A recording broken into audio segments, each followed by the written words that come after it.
Committee, Councilor Joe Driscoll. I am joined today by my fellow councilors, Councilor Gathers, Councilor Schultz, Councilor Majuk, I see.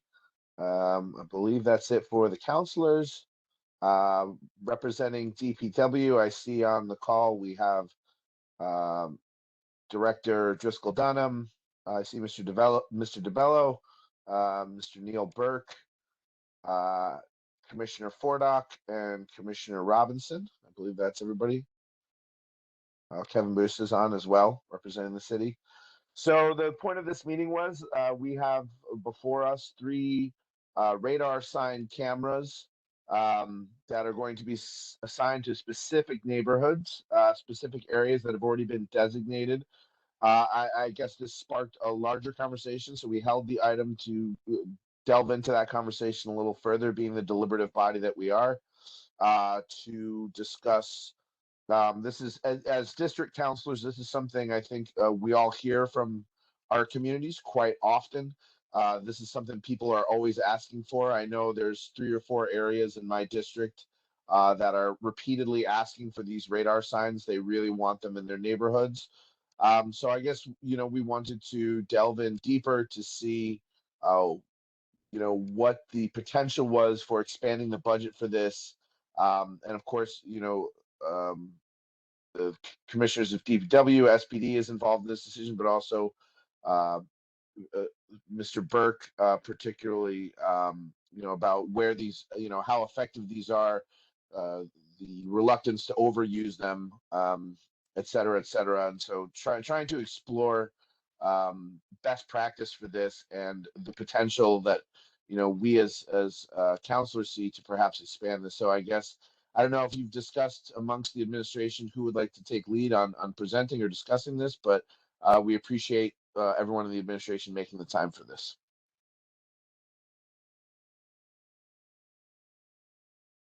Oh, we're joined by Councilor Hogan as well and Councilor Paniagua. And President Hudson, sorry, I didn't see. So does anybody from the administration care to speak to this to start? Yeah, so this is Neil Burke with the Public Works Department. I'm happy to speak to this. We have a couple of quick slides to go through. I know a lot of this can be technical, jargony sounding stuff, so we just want to go over some of the basics and cover a lot of the items that you just listed, Councilor Driscoll.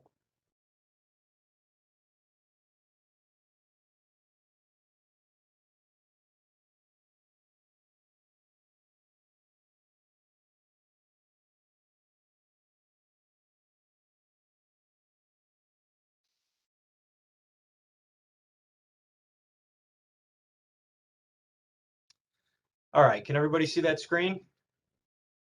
Yes. Yes. And you can, are you able to start the slideshow? I think so. My computer's being a little funky. Hopefully you're just viewing the one large slide, right? Yeah. Well, yeah. Oh, we can see the sides. We can see the ones. Yeah, we can see the ones on the side. It's not full screen. You go to from beginning, maybe.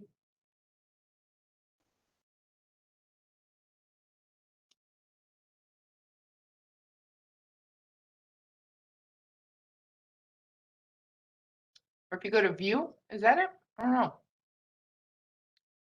No, never mind. I'm gonna be quiet. I'm gonna mute myself.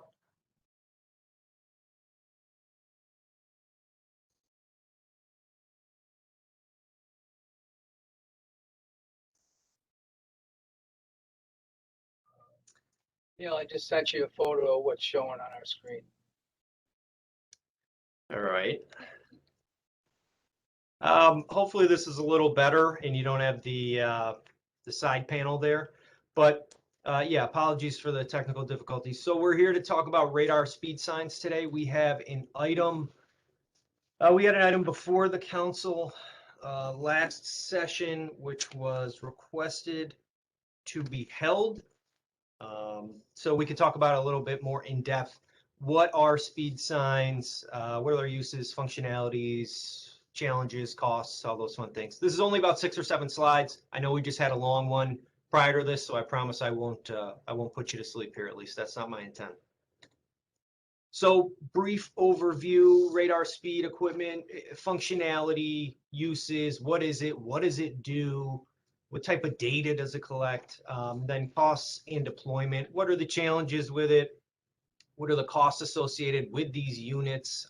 They vary greatly. The type of equipment is vast and ranges, as I'm sure you can imagine, but these are the topics we want to cover. So the functionality portion of this, and I promise this is the most boring slide, the rest have pictures. The functionality it's a feedback device for motorists. It's to provide notice of excessive speed. It's to draw attention to areas where there may be a speed reduction or a transition zone.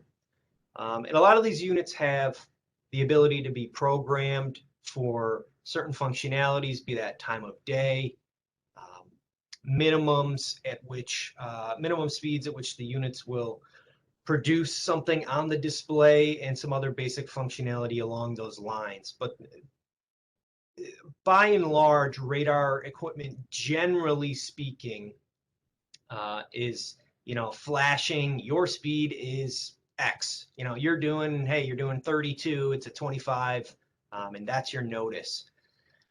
These items are used in conjunction with other items to promote traffic calming. So these are not silver bullets.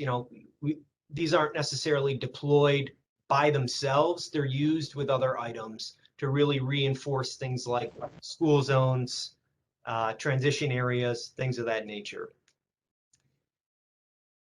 And radar signs can collect data. And I think this is one of the items that was brought up when it came to council the first time, which was, what data do these collect? What happens to that data? Are these pictures? What's going on? And so the basic functionality here is that it can collect these units can generally collect basic traffic count data and basic speed data. And what's incorporated there is how many cars went by and how fast they were. There's no pictures, there's no license plate information, there's no driver information, none of that. They don't have the functionality for that, and also we don't want that. It's not what these tools are used for. The data is anonymized, and it's used for planning purposes. And not all of these units have that functionality, but a lot of them do. So their uses, where are these things applicable? Where do we use these items? So school and work zones are the two key areas. And that's because those are areas in the street network, transportation network, that have an extra layer of unpredictability. So if it's a work zone, you have new traffic arrangements. You may have work in the roadway. Those are often temporary type items. And when you focus on school zones, those are a bit more permanent. Those are static. I think it's safe to say school zones don't just pick up and march down the street the same way that a construction zone might. Another area is transition zones for posted speed limits. Any area where you're dropping, say going from a 35 to a 25, like a school zone, or other areas where you may be exiting a limited access highway area and entering the local street network. So you might be going from driving 60 miles an hour and now you got to come back down to 30. Those are the types of applicable areas for these. And then also we look at the volumes on the streets. So street grids are a hierarchy. These items are most applicable on the highest function, the busiest roads essentially is where you see these. And lower volume streets in the network, those more neighborhood type streets, those can be applicable places because we know we have schools on residential roadways, not on arterials. But when you're talking about strictly residential areas, those tend to be areas for more temporary and spot check enforcements. So some of the challenges we have with radar signs, I mentioned it earlier, they're not a magic bullet solution. And they need to be used in conjunction with other features. Radar signs, like a lot of things, are best used sparingly. The more motorists see them, the more acclimated to these items they are, and the less effective that they become. So we use these items very judiciously. Costs, everyone on this call is probably not a stranger to the volatility of material goods at the moment, especially if it has a electronic component or it has a chip in it. All of these things do. So the pricing has varied, as well as lead times for the equipment. So even if we were to say put in an order tomorrow, it could be several months before the unit is delivered. There are some subscriptions that come along with these things. So there's recurring costs if you want all of the functionality of some of these devices. And then there's probably the most important, maintenance issues. So we look for solar items. We take a look at the batteries. They need to be replaced every few years. We have very harsh temperature cycles, so that wreaks havoc on the batteries. And we generally can't service these in-house. So if they break, they're on the fritz. We typically have to deinstall them, package them up, send them out to the supplier so they can work on these items, because this is specialized technology that we're not capable of servicing in-house, generally speaking. And so one of the more important aspects of this is the costs of the signage. And again, it varies greatly. There's a number of different radar sign and radar sign related equipment.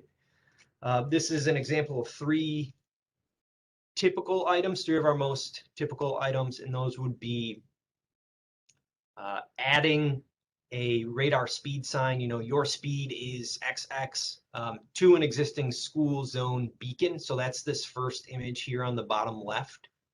These beacon assemblies that flash are very typical in a lot of our school zones, especially on arterials. One of our typical applications here is to add onto that with a radar sign. So that was quoted $8,000 in 2021. The next is a rectangular rapid flash beacon. That is the middle item. And while that doesn't have radar functionality, it's generally something that's used in conjunction with the radar signs. Again, we try not to use these as standalone items. They're more effective when you pair them together. And this is one of those items that comes up very useful, especially where you have an uncontrolled crossing. And then third would be just the standard or more typical to a standard radar speed sign with a display. These are signs that flash your speed, but can also deliver a message if necessary, such as slow down, school zone, things of that nature. So, and that's quoted at $6,000 as of 21. And another key aspect here is the functionality of these devices. So some do have the ability to collect data. If it's a radar unit, it typically has the ability to collect data now if it's a new unit. But something like a rapid flash beacon at a crossing would not be collecting traffic or speed counts.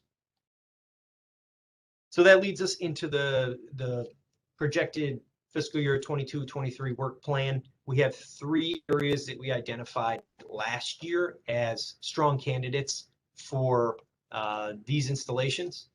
And those are the James Street Lincoln School Zone, which is a transition zone. It goes from 35 to 25. And that would see the addition of radar signage for both travel lanes. So that's this big item down here that we just discussed that flashes and may have a variable message board component as well. There's Colvin Street in Jamesville. That's another school zone. It's an uncontrolled crossing. That means that there's a crosswalk, but there's no stop sign. There's no signal there due to the nature of the street.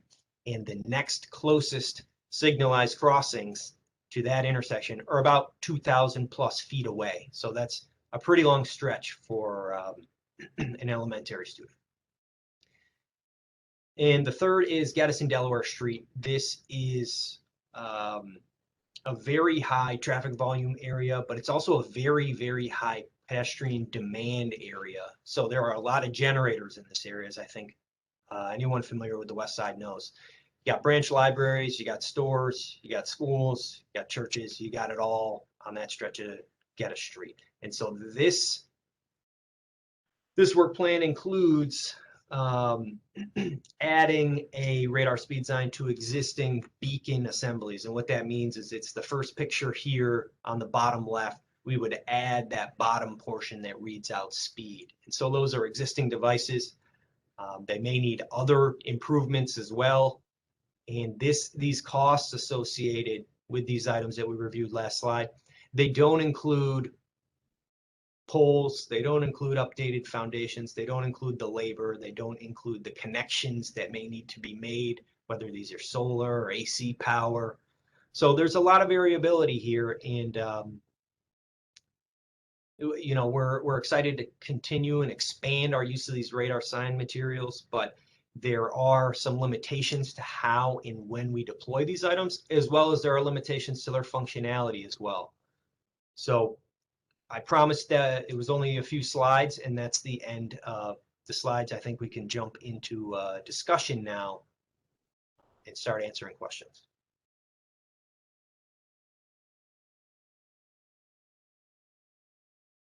Yeah, Neil, thank you for this. I think as a district counselor, I remember engaging Greg Lowe last late July, going to early August, to really start pushing for stuff like this, especially in my district. I made a list of the streets that I thought would warrant a good place for a speed reader, and one of them was South Ave. As you come from town of Onondaga, coming into the city, and right there across from Cemetery, there is already an infrastructure in place where you can mount something like that, and the neighbors have been complaining about it. Then when I saw the list, I was kind of disappointed to see that none of those lists had any indication or any distribution for my district. And you know, I talked about Geddes, talked about South Ave, talked about Seneca Turnpike and Salina over there by Syracuse Academy of Science, coming down from East Seneca Turnpike toward Monticello. You know, all of those areas that have high speed coming into the city and outside of the city. So that's part of the reason why I wanted us to have this discussion as to what we can do with the other street. And I know you said there's no silver bullet to this, Neil, but I think you know, anybody here that drives know that when you are coming and a speed reader is telling you, hey, you go 50 miles an hour, you subconsciously it does something to you, you know, where you slow down or and stuff like that. But I really like the idea, and that's, you know, when ARPA money start kicking in, you know, that's one of the first thing that I had neighbors coming to me, and I spoke a number of times to Chief Cecil, to Greg Lowe about it, and say, you know what, my district, especially when people are coming in from the town of Onondaga and Geddes Street, and there's data there around South Geddes Street where Arden is, it's a speeding space. Every year, officers go to that street. They are always, you know, within few days they write tons of tickets. It's just problematic, and I do think that this would help in some way, putting some speed sign there. So I want to hear some thought as to why my district hasn't received not even one of these, especially in a high traffic and travel streets. Yeah. So Councilor Majuk, those are great suggestions. The short answer is that this isn't a one and done proposal. This is a multi-year CIP project. So there are limitations to the amount of work that we can handle in one season and balance with everything else that our transportation crews deal with. But that's not to say that we're excluding certain councilors' districts or anything like that. It's that we want to start, our intention was to start small. We already had areas identified, and we just want to build on those throughout the years. So our CIP packet included funding for or recurring funding item for the next 5 years. And we intended to keep expanding to different school zones with these typical applications. And so while you mentioned Geddes, the area of Geddes that you were looking at, or South Ave, while those might not be on this list today, we'll certainly be evaluating those areas moving forward, especially knowing that those are on arterial streets. Our focus really is on the arterials, which is where you have the highest volumes, and those are the Geddes, those are the James Street, those are the Colvins, the South Aves. So those definitely are our focus. Okay, and I just want to, and Councilor Driscoll, I'll let the others chime in. When did this list develop, Neil? Because I made these requests over 6 months ago, and I don't know when the list developed prior to me pushing for this, or it became an idea, and that there were priorities over the street that I had submitted. Corey or Neil? Yeah, that's another good question. We developed this list last year. We started looking at items last construction season, essentially, and we realized that our best way to pursue this in knowing the perceived need would be to put it in the CIP, the upcoming CIP. So that's where we are now.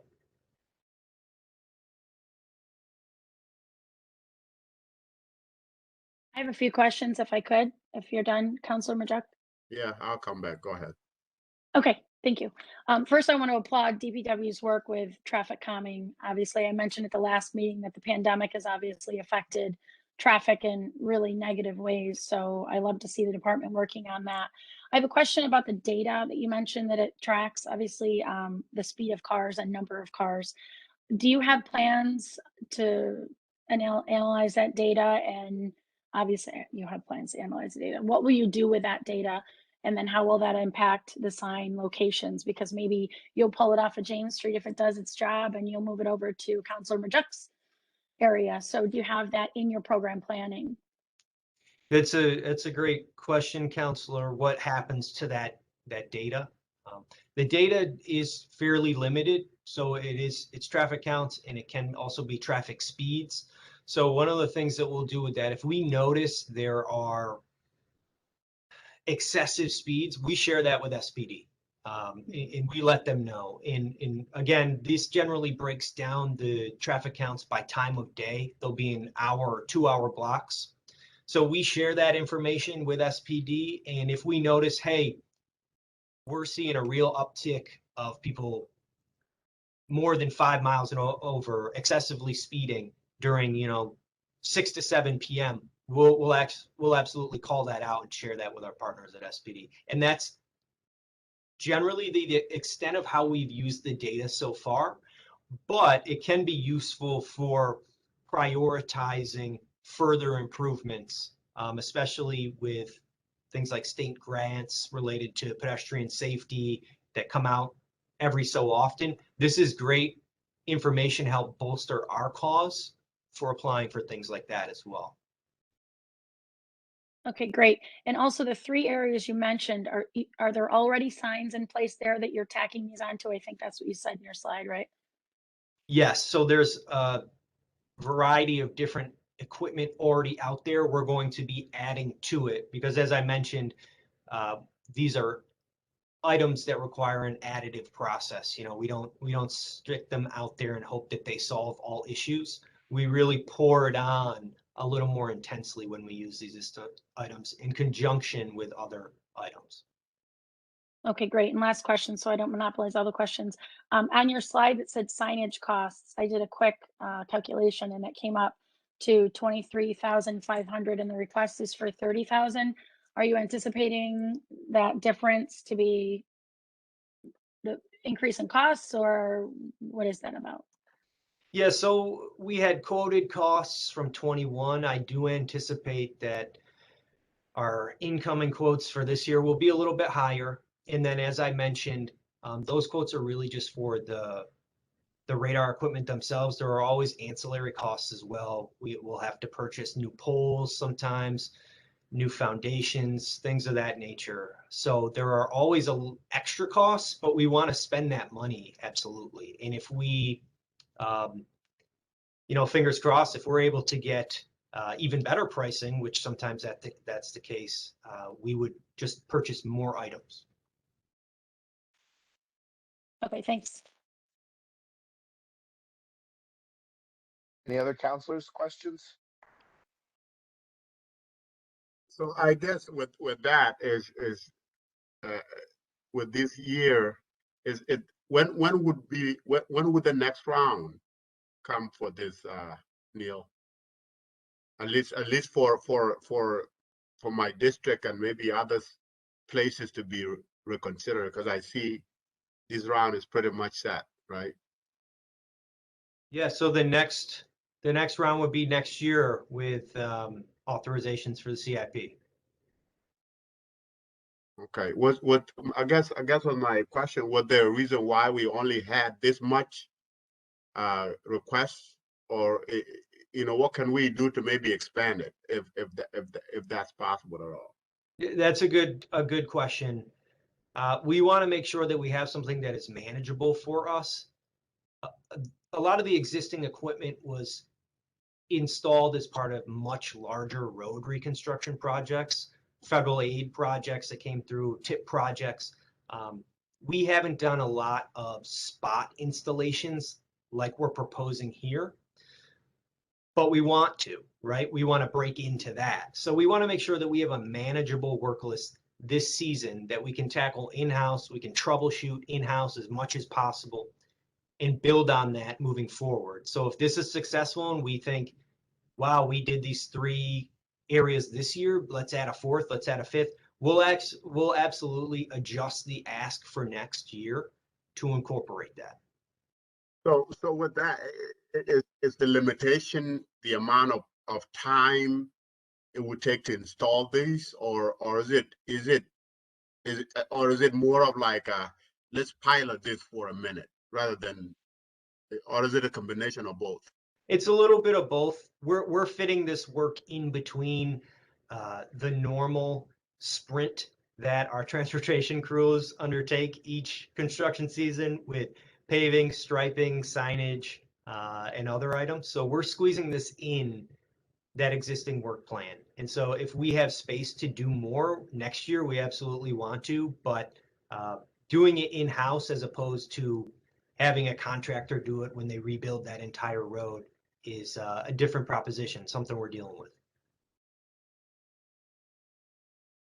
Okay. Any other So, questions? Oh, sorry, go yes, ahead. Councilor Driscoll, so Neil, what you're saying is you need more guys, right? To work? Yeah, couple we're more looking guys? to hire And gals too. and gals. Absolutely. We're looking to hire counselors, I think. No, I what I'm saying is that, and I've said this before. I mean, it seems like we're spending a lot of money and we have a lot of ARPA money backed up, but which is because we don't have enough people to put it in the pipeline. And I'd have to ask the administration why we wouldn't use ARPA money for signs like this.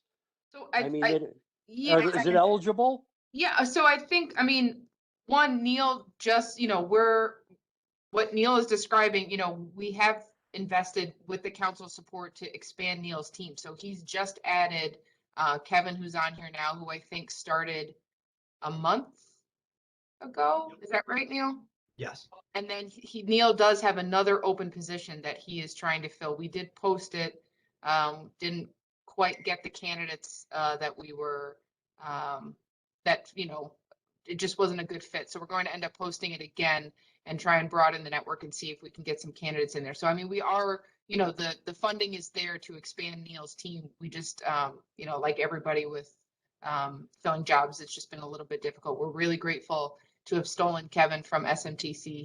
He's a really great addition to the team. And we're hoping that with this open position Neil has, we can do the same, which would further expand the capacity of the transportation team. For a long time, it's been, obviously Joe DeBello has his team, but for the job responsibilities that Neil oversees, he's really kind of been a one-man band. Corey, while you did mention Joe, I was going to mention him. A real shout out because Joe has been very great. It's been great as far as the neighborhood requests go, and I really appreciate it. Would there be a possibility of cross training some of our new sidewalk people on these issues here? Yeah, Neil, I don't know if you want to kind of speak to the division of labor among your team once you get it fully staffed. Yeah, so well, there's always going to be cross training, right? We want the cross pollination as much as we can get it. I said cross training.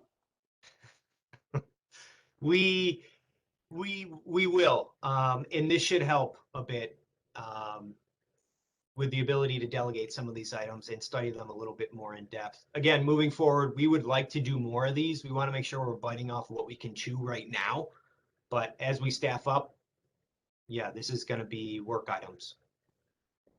Just a follow-up question to that. I'm wondering, Corey, what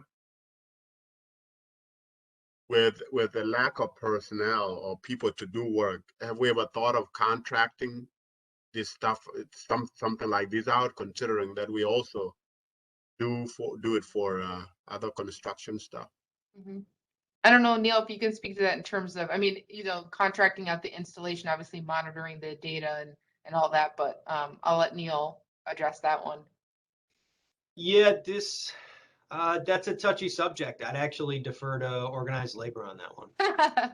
Well, I mean, I think Counselor, to your point, I think this does spark a larger conversation. I was, as some of you may know, we're putting together from the administration's point of view what some of our state and federal legislative asks are and funding requests. So, I mean, certainly we could put funding for this type of equipment in there, so to kind of supplement what we've already put in for the capital plan, to try and tap into some additional funding for signs. We'd obviously want to do that in a way that is manageable by Neil and his crew in terms of managing the data. But I don't see, as long as we're not taking any work away from anybody, I don't know that it would work any differently than some of the other things that we, when we just don't have the bandwidth staff to do it, whether it's paving or anything like that, we do supplement, contract out to supplement our services. So, we wouldn't be taking work away from anybody. It would just be that we have more work than our staff can handle. And so I think, to your point, Counselor, I don't think there would be anything, at least off the top of my head, that would prevent us from doing it. So I think that's something we should explore. Yeah, I think, Corey, summertime is coming, and we're going to be dealing with this stuff. And I think there's a point to be made that we resource-wise at the moment we have the ability to do it. I don't know how long these resources are going to be around. Certainly not very long. And we want to take advantage of fixing the basic stuff that we think could help the community. And I would really encourage you to really look into entertaining something like that. Okay, I appreciate that, Counselor. We will. All right. Other questions from councilors? If I could just throw in a quick one. I've been up to this point been harassing my district captains for these with SPD. Can we talk about the breakdown between is this at all an SPD function? Is it a city function? Are these two different wheelhouses? Where do we know which one we're looking at and who's handling what? That's a good segue, Counselor. So some of you may be familiar with the mobile trailer that looks very similar to these radar speed items. And I apologize if you're still staring at the slides. I've lost some of the functionality here. But the mobile units, the mobile unit was originally purchased by SPD. We reached out to them to offer to place it along the roadway for them, work with them on trailering this thing around.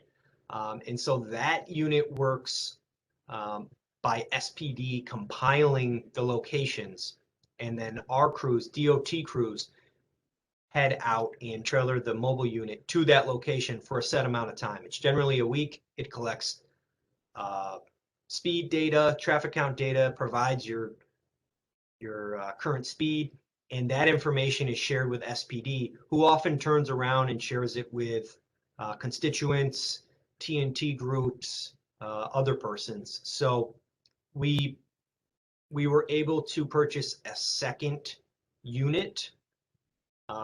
So this summer, we should have 2 units in operation, and that has proved to be very popular. There are a lot of requests that come in, but those units are limited to a seasonal basis. Once the snow flies, we park them inside and get the batteries on a tender.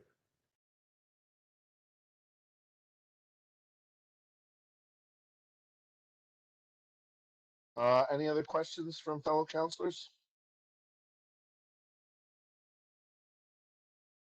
If it's possible to share what the program looks like from start to finish, or at least what you have in place now, I think as counselors, Councilor Majek would probably appreciate this as well. Having that information to share with our constituents is really important. So just knowing what's out there, knowing what's maybe coming, obviously no promises of what's coming, but it really helps us to be able to communicate with our people. Yeah, we're happy to share the information here today, or other information about what's in the select school zone.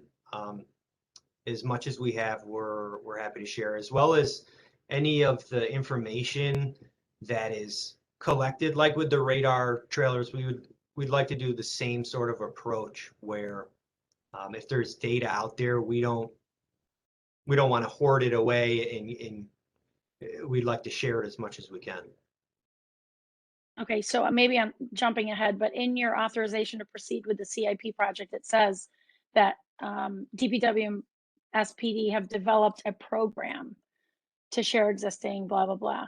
So I assumed that the development of that program was a little more formal than Yes, what you just proposed. yeah, it's a Okay. sharing agreement, mostly related to the mobile trailers, but there are some applications about the equipment that we use. We want to standardize as much as we can, make sure we're not in 16 different vendors here in different school zones, but we can share that absolutely.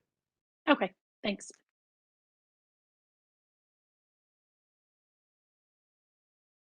Okay, any other questions by councilors?